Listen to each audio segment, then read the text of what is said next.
We attend the orientation to understand the safety protocol and project requirements, allowing us to begin the or task mentality. Afterward, to respond to warehouse where Miss Heidi briefed us the or specific responsibility or the first task involved organizing warehouse equipment, specifically lifting and conducting an inventory count of the wire rolls. Dito, what we did organize the equipment in the warehouse because that was the instruction given to us by Ma'am Heidi. We started by setting aside the items that were separate from their set. Next, we organized the nails and boots.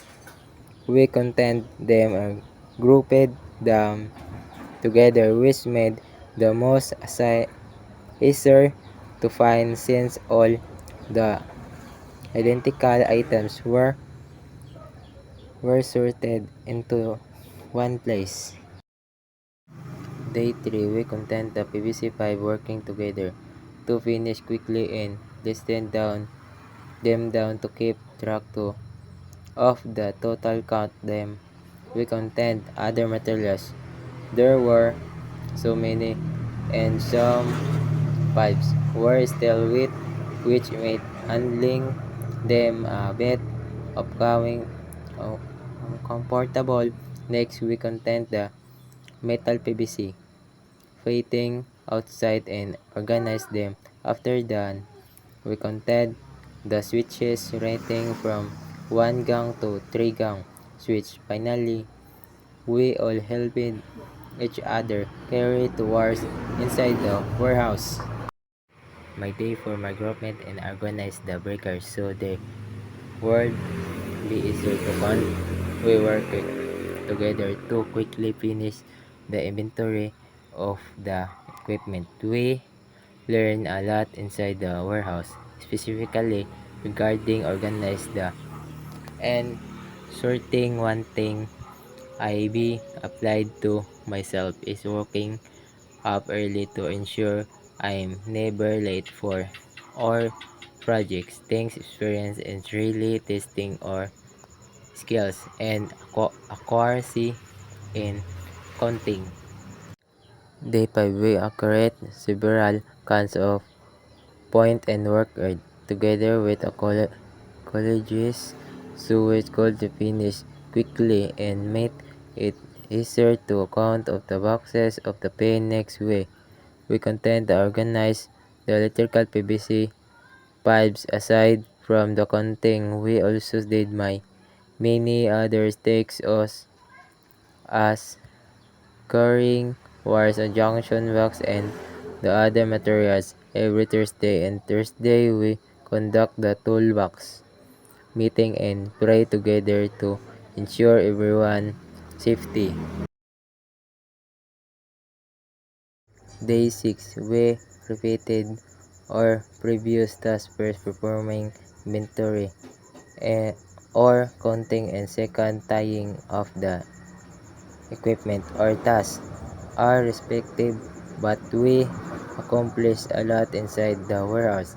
There are 6 of us in the group working here, and we collaborate to finish the work quickly. We did various tasks, primarily organizing the items to keep the area clothing free among many others. Day 7, we were moved to the building so we could start the wiring. The first things we did was carry PVC pipes to the third floor of the buildings, or the first period was for the rooms. We assigned 3 people per room to have more space and allowed everyone to move faster on the other sides. There were also 3 people to ensure the work would be finished quickly afterward, to help each other out to make everyone stay easier. We must follow or assigned duties. to abuse and issues we think work. Every hole must be properly inspected to ensure everything is safe. Day 8. We will bullet to the war through the conduits using a guide wire first step and the installations was challenged, but we helped each other to finish quickly in this kind of work coordination essential for the efficiency and a smooth process. It is important not be particular about clean lines in these jobs as they are dirty and duty. You need to be used to it so you want to struggle or get sick. Day 9, we went to the building again to the installed some wires inside the building. We ran the wire through to the other room. After the finish running to the wire, we tightened up our tools so nothing will get lost once we were done with our task. We took a rest so it would be exhausted when we headed down from the building since we were assigned to the third floor.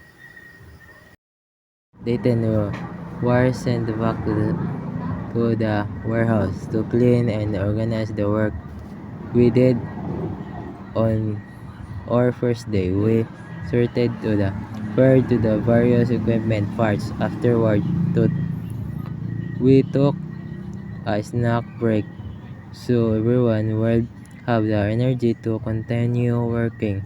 Once finished, we returned to our task and conducted an inventory of the parts we had organized and stored.